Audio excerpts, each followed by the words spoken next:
Late in 1963, the Pershing ballistic missile was proved operational. This was no minor happening.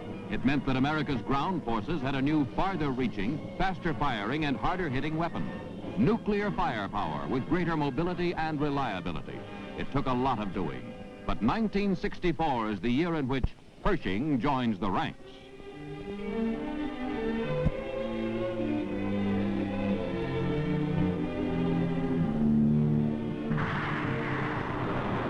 Early 1960. Test firings of the Pershing missile are begun at the Atlantic Missile Range. The Army's Missile Command research and developers faced many problems, but they knew what they wanted, a weapon to replace and outperform the justly famed Redstone, America's first satellite launcher. Before it ever lifted from a firing stand, the new configuration was tested for aerodynamic stability. It would have to fly true for a range of 400 miles and be strong enough to endure the shocks and vibrations of flight at more than a mile a second, carrying a nuclear warhead of awesome power.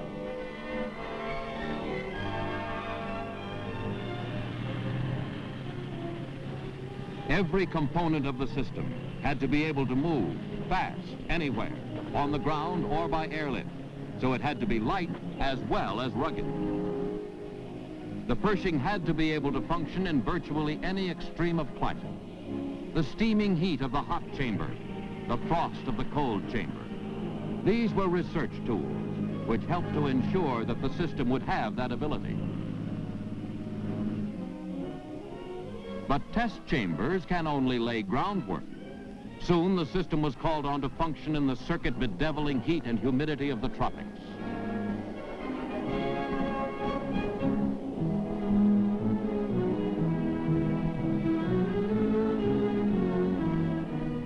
And test sessions in the sub-zero cold of the Arctic proved that Pershing and its ground support equipment comprised a weapon system suited to meet the Army's global defense mission.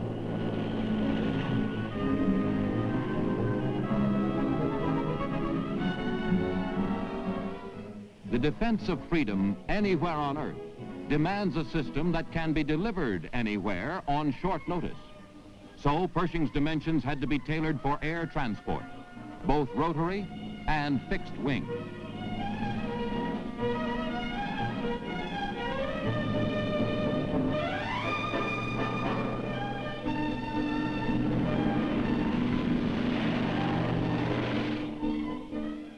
During and after completion of the research and development stage, the Army's Test and Evaluation Command engineers ran a wide variety of tests at its 18 installations to determine ruggedness, reliability, ease of operation, immunity to enemy countermeasures.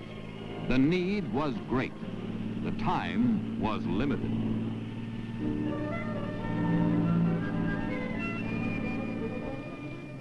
The need for a successor to the Redstone was obvious. The Redstone was too bulky for ready transport. It took time to ready it for firing, as it had to be filled first with touchy liquid fuels and oxidizers. The solid fuel motor of Pershing would be more reliable and ready to go at any time. Less than half as long as the Redstone, the Pershing would have twice the range.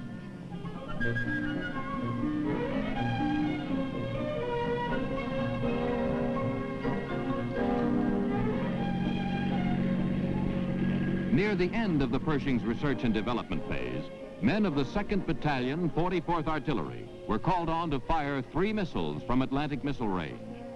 This was the first time that Army troops had actually fired the Pershing.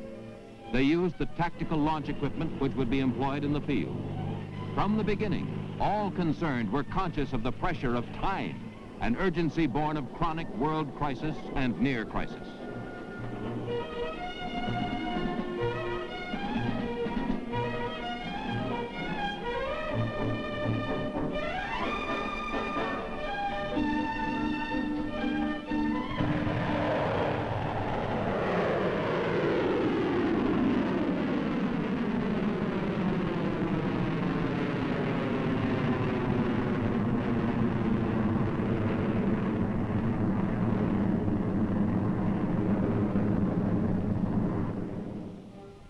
In May 1963, the U.S. Army Test and Evaluation Command prepared final test plans for the conduct of joint or integrated engineering service tests of the Pershing missile system. Two subordinate commands of the Test and Evaluation Command would conduct the tests: the U.S. Army Artillery Board, Fort Sill, Oklahoma, and White Sands Missile Range, New Mexico. Working together, the two agencies would telescope time, performing both service and engineering tests with the same series of shots. The 2nd Battalion, 44th Artillery, carried out the actual test operations. It became their job to demonstrate just how well the Pershing could take the kind of punishment it would receive on the battlefield, and how well it could hit back. All of this was in preparation for further operations, including a series of 13 live firings in which missiles would fly from Waco Range, Fort Bliss, Texas, Black Mesa, Utah, and Fort Wingate, New Mexico, to land on White Sands Missile Range. These off-range firings were necessary. No inland range is 400 miles long, and Pershing takes that kind of elbow room. These missiles will land only where we want them. For a full year before the overland shoots, the Army put intensive effort into a public information program to explain the need for them and to make clear the almost total lack of danger from them. The sergeant test will run for a month or so, the Pershing series for several months to a year, and the Air Force... At the Capitol building in Salt Lake City, Army officials explained the proposed program to Governor George D. Clyde of Utah. And in Santa Fe, capital of neighboring New Mexico, the story was brought to the office of Governor Jack M. Campbell.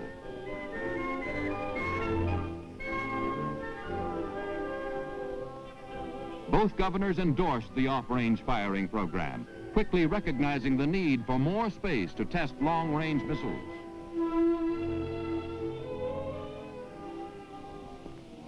White Sands Missile Range is an ideal impact area. It has the instrumentation to collect the maximum of flight data. Its wide open areas of dry land make it possible to locate and recover missile parts after impact. And its inland location makes it easier to enforce security measures.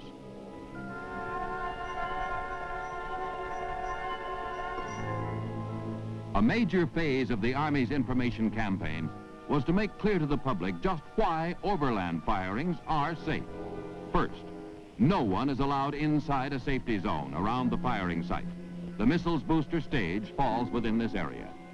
Second, if radar and other tracking gear indicate the missile is straying from its predetermined course, a signal is sent out which destroys the missile in flight before it can get out of the safety zone.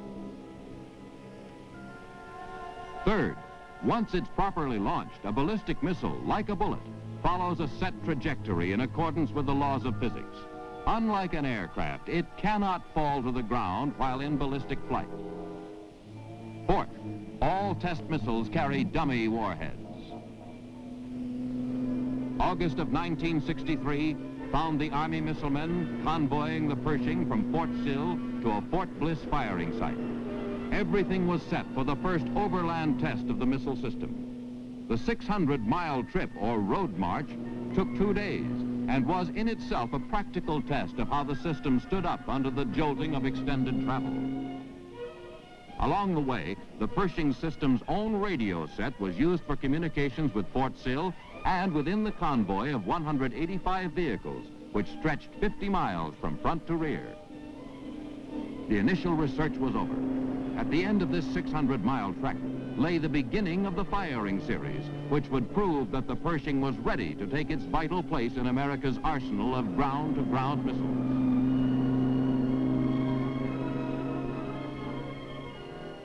The plan was this. From a firing site 20 miles south of White Sands Missile Range, 2 missiles would be fired at a target inside the range. The trajectory of each missile would cover more than 100 miles. At White Sands, scores of special missile tracking instruments were ready to collect and record for study information on flight performance. The development of these complex and extremely precise instruments, both optical and electronic, was pioneered largely at White Sands itself. They were to save much time and money by cutting down the number of firings needed to collect full information for evaluating missile performance. At the Fort Bliss firing site, south of White Sands, all operations were carried out under near tactical conditions. There were 400 men in the firing and evaluation team, and there was plenty to keep every man busy, for this had to be done against the clock, and it had to be done right.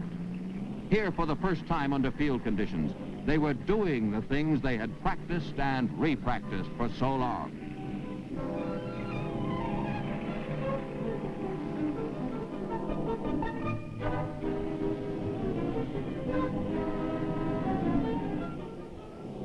Now the practice was paying off. By dawn of 20 August, they were ready to fire the first missile of the test series.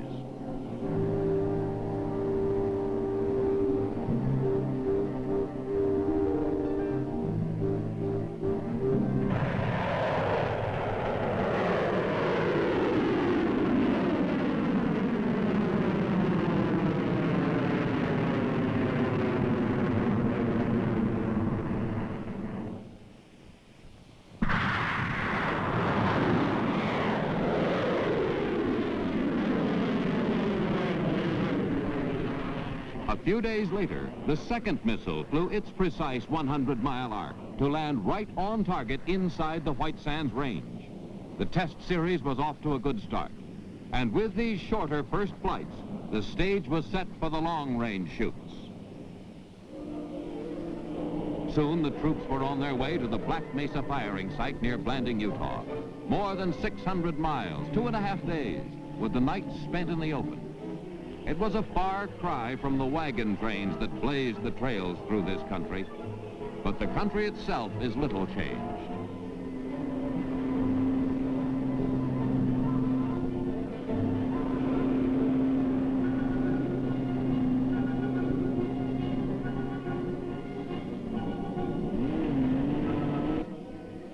When the convoy reached Blanding, Utah, the local citizens turned out to catch the excitement. They hadn't seen so many strangers since the last deer hunting season.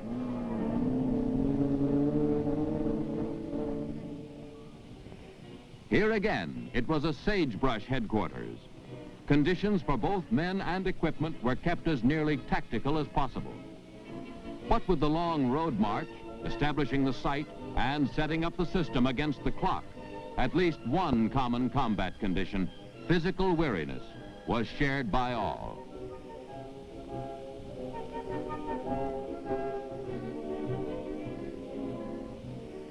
The 5 missiles of this series were to impact at various points on the White Sands range, some 300 to 400 miles to the southeast of Black Mesa, 3 to 4 times the range of the first 2 shots. The few people living within the safety zone were notified well in advance, and Army personnel was assigned to make their brief evacuation as comfortable and convenient as possible. A concentrated effort was made to brief citizens on the Pershing operations. Business and civic groups learned details of the necessity and safety of the firings, and once informed, came through with both interest and wholehearted support.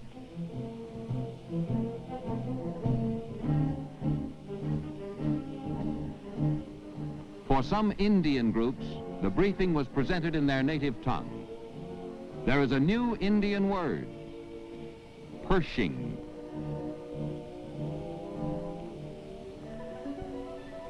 Meanwhile, the program went forward. This man is a flight safety officer, the man directly responsible for the public safety during the missile flights. This radar plotting board is a basic tool of his trade. As the Pershing hurtles through space, pens will trace its course and show where it would hit if the button were pressed to destroy it in flight. Both high-precision tracking radar and a Doppler system follow every move of the speeding missile. Far away at White Sands Missile Range, this electronic brain receives and analyzes data from the tracking gear and instantly feeds signals back to the plotting board, which you just saw at the firing site. 24 September 1963. Soon the first of the 5 long-range shots will be triggered from Black Mesa. For the first time, a Pershing would be fired over land at a target more than 300 miles away.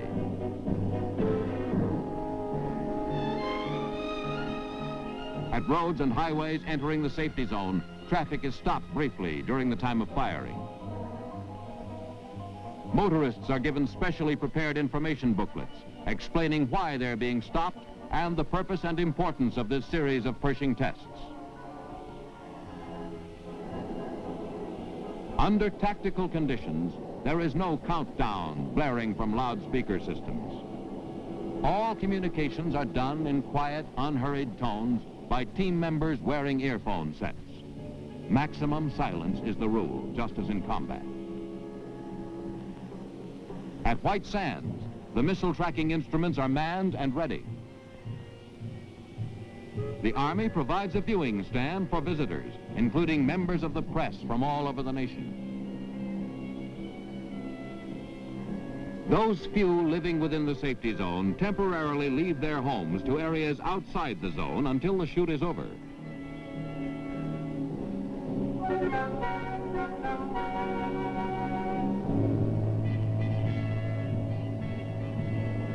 In addition, shortly before firing, a thorough search of the safety zone is made, making sure that no one has been overlooked. Finally,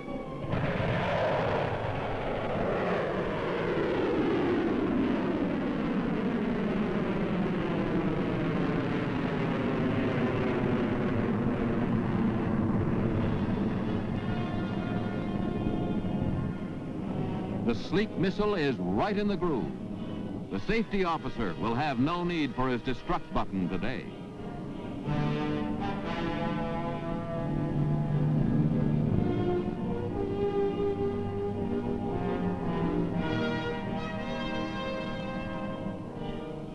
Between firings, the missiles and components are given further workouts over rough terrain. This series of firings is intended to be a real shakedown for the Pershing under field conditions, and the desert cooperates with flash floods, daytime heat, cold nights, and constant, ever-present dust.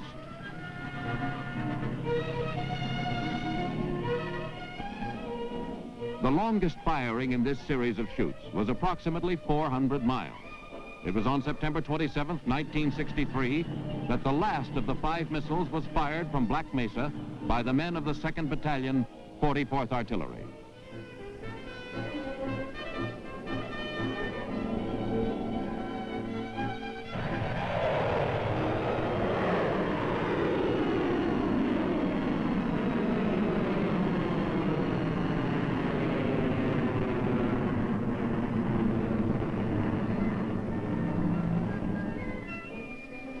Soon the Pershing convoy was on the road again, this time headed for Fort Wingate near Gallup, New Mexico, and the final set of firings in this series, which would mark the Pershing's graduation to full operational status.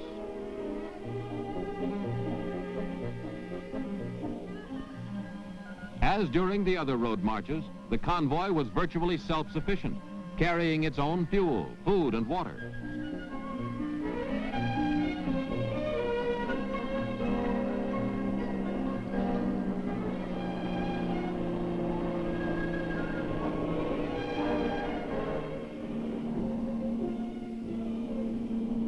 Fort Wingate has been an Army post for more than a century, and in that time has seen much of America's history in the making. By pure coincidence, this final firing site of the series was once the duty station of a promising young 2nd lieutenant named John J. Pershing. As at Black Mesa, the local populace was given full information on Pershing test plans and kept up to date as the program moved along.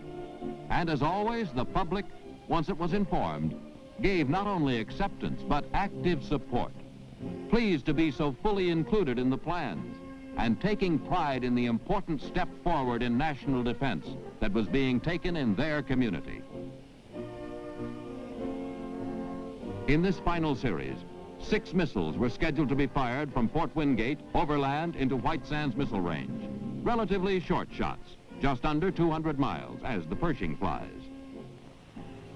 Again, before the firings themselves began, the missiles and their ground support equipment were given the rough country treatment. This terrain provided some mud.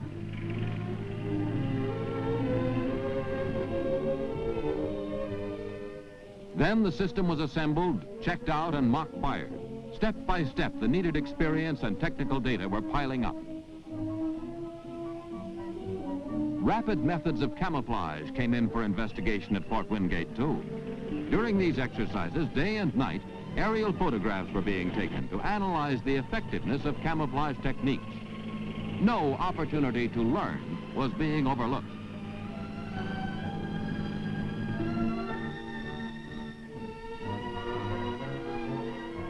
The missile men continued to work and live under near tactical conditions, and morale stayed high, as it had from the start of the program. The high morale factor was not surprising. These men were instrumental in making a major advance in their country's ground firepower. It would have been surprising if that knowledge was not a source of satisfaction.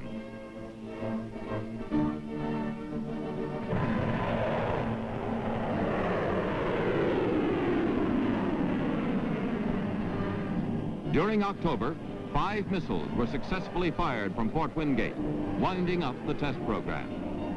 In November, 4 more Pershing missiles were fired by the 4th Battalion, 41st Artillery, as they completed Pershing training. These successful firings marked these troops as full-fledged missile men, ready to deliver the Army's longest artillery punch, should it ever be needed. More such graduation rounds will be fired in the future as units finish their training. On 20 November 1963, a graduation round is in position for firing.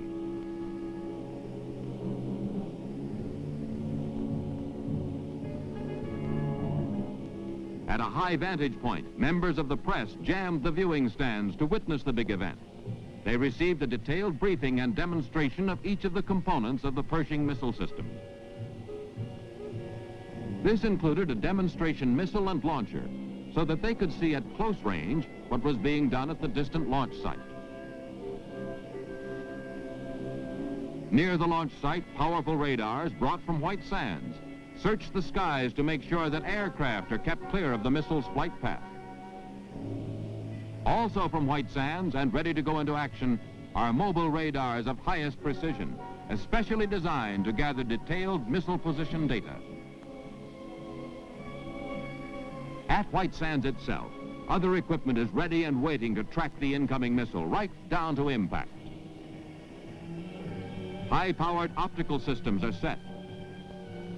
Long-range electronic systems are prepared to record every detail of the missile's position and behavior during flight. Computing facilities stand by to process the flood of information. Wind speed and direction at high altitude are checked repeatedly. Meanwhile, Army teams comb the areas which immediately surround the safety zone, making sure that campers, hunters, and others who may have come from other parts of the country are aware that the overland firing is soon to take place. They are told where the safety zone lies and that there is no danger. But for absolute safety, no one should enter the safety zone until the firing is over.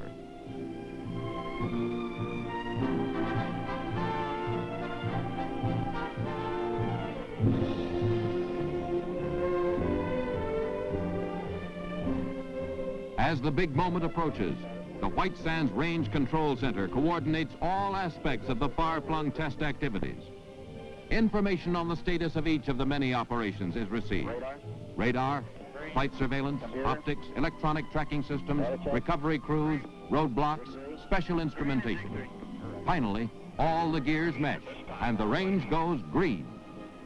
The Pershing battery at Fort Wingate gets the word, fire when ready.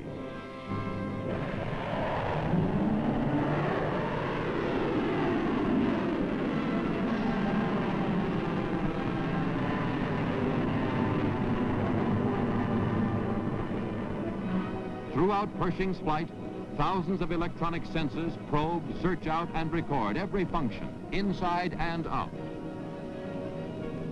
As the Pershing flies, hundreds of eyes turn upward to follow it. Thanks to the Army's painstaking information efforts, their interest is more than curiosity alone. With an understanding of what Pershing is, how important it is, what its success means to the strength of the nation's defenses, this has become more than a remote Army activity. It involves them, personally, as Americans. They may feel that, in a sense, this is their shot, too. And they're right. It is.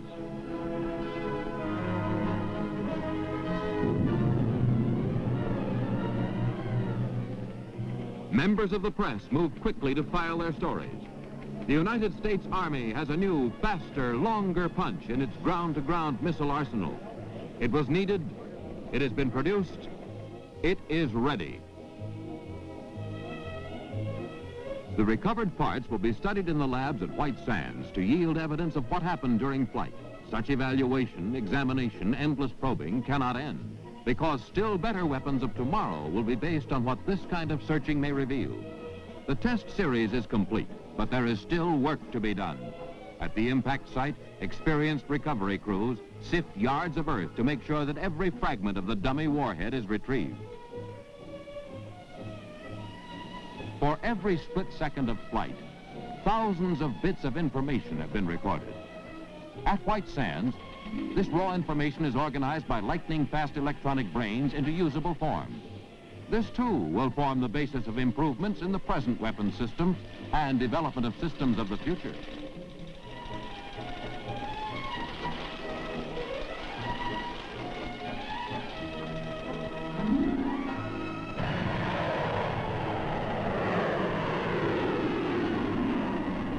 America has a new weapon. The test series was a success. But beyond this, two important facts emerged from this test program. First, that time, priceless in the constant battle for improved firepower, can be telescoped when both field testing and full-scale engineering evaluation can be carried on at once. Second, the information efforts made by the Army in undertaking these first overland missile flights of such long range reaffirmed that in peacetime as well as crisis, the American people will give not only their acceptance, but their active support to whatever is necessary to the national defense. All of this went into the making of the Pershing success story. And Americans, in uniform or out, can justly feel a sense of pride and accomplishment as Pershing joins the ranks.